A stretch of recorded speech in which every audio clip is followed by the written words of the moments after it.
Dongeng Timun Mas, Perjanjian dengan Raksasa. Mbok Sarni tinggal sebatang kara di hutan yang sepi. Ia sangat menginginkan kehadiran seorang anak. Tiap hari, ia tiada henti selalu berdoa. Tuhan, karuniai seorang anak padaku. Sesungguhnya hidupku sangat sepi. Jika Engkau mengaruniai aku seorang anak, tentunya aku akan semakin bersyukur dan taat kepadamu. Suatu hari, raksasa yang kebetulan lewat mendengar doa Mbok Sarni. Dengan suaranya yang menggelegar, raksasa itu bertanya, "Hei wanita tua, apakah kau sungguh-sungguh menginginkan seorang anak?" Mbok Sarni terkejut. Dengan gemetar, ia menjawab, "Benar sekali. Aku mendambakan seorang anak yang bisa menemaniku. Namun sepertinya hal itu tak mungkin. Usiaku sudah tua dan suamiku telah meninggal."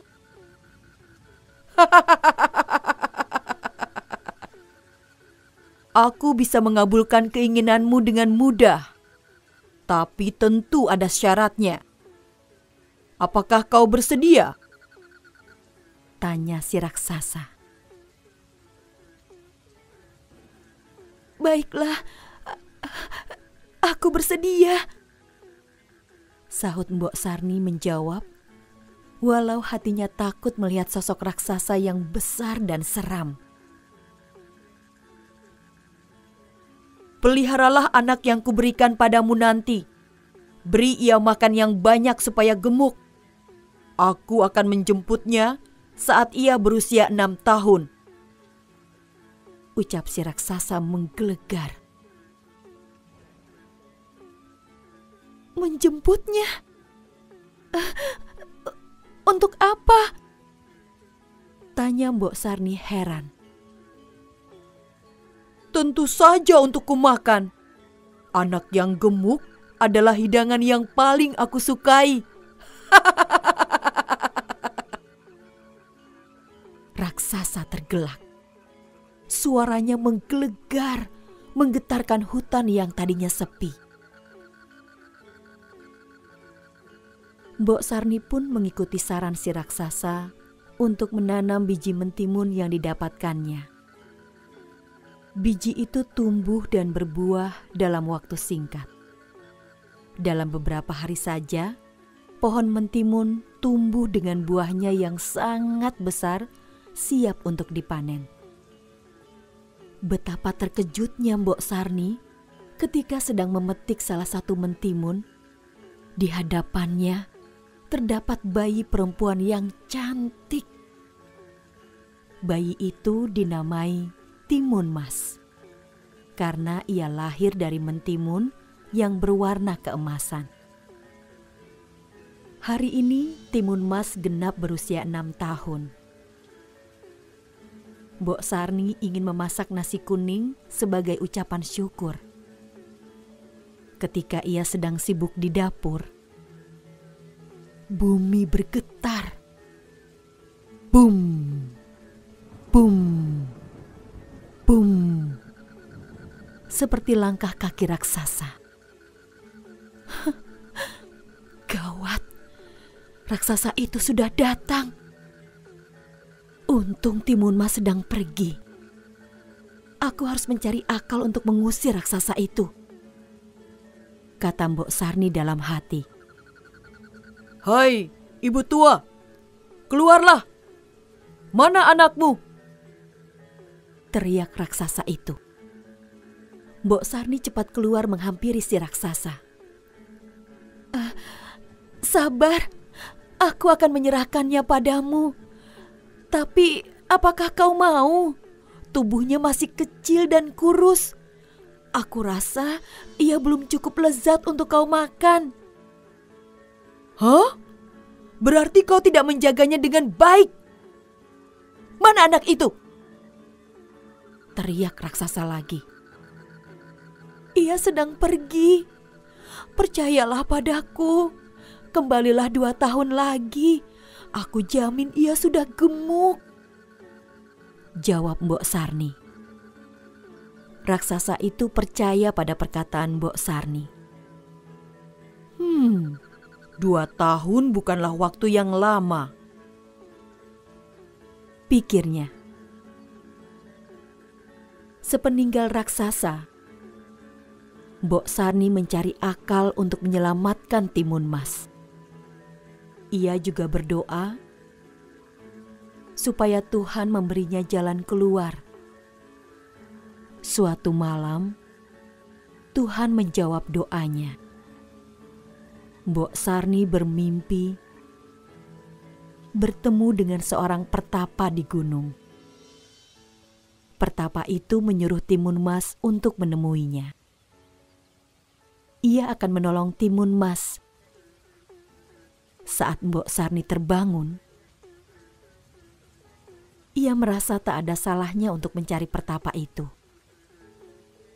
Ia lalu menceritakan semuanya pada Timun Mas, termasuk perjanjiannya dengan raksasa. Timun Mas memang anak pemberani. Ia tak takut ketika tahu bahwa raksasa akan menyantapnya. Timun Mas bertekad untuk menemui pertapa di gunung. Sebelum berangkat, ia memohon restu pada ibunya. Setelah berhari-hari mendaki, Timun Mas akhirnya mencapai puncak gunung.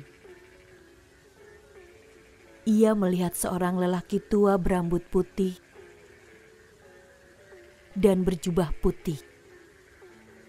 "Permisi, Kek. Namaku Timun Mas. Ibuku bilang kakek akan membantuku melawan raksasa jahat yang hendak menyantapku," sapa Timun Mas. "Oh, kau yang bernama Timun Mas?"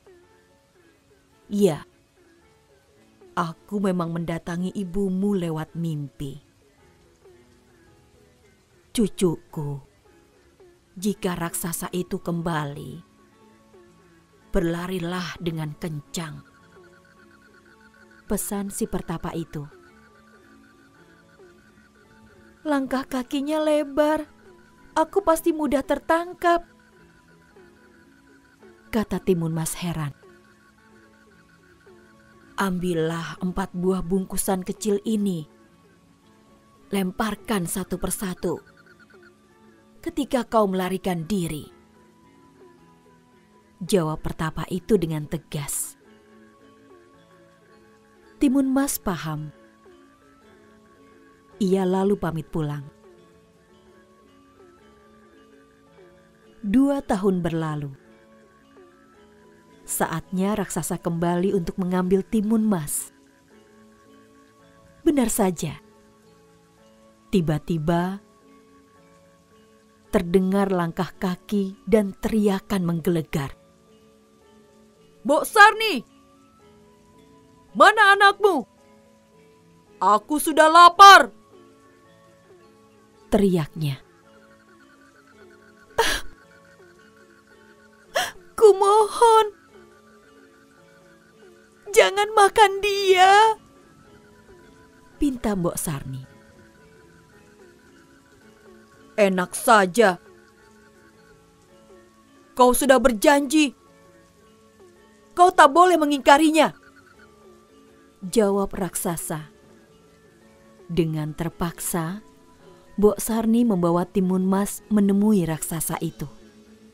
Timun Mas berbisik padanya, "Jangan khawatir, Bu."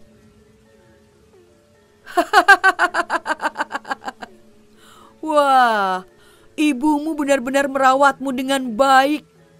Badanmu cukup berisi. Pasti dagingmu nikmat sekali." Timun Mas menjawab, "Dasar raksasa rakus, makanlah aku jika bisa."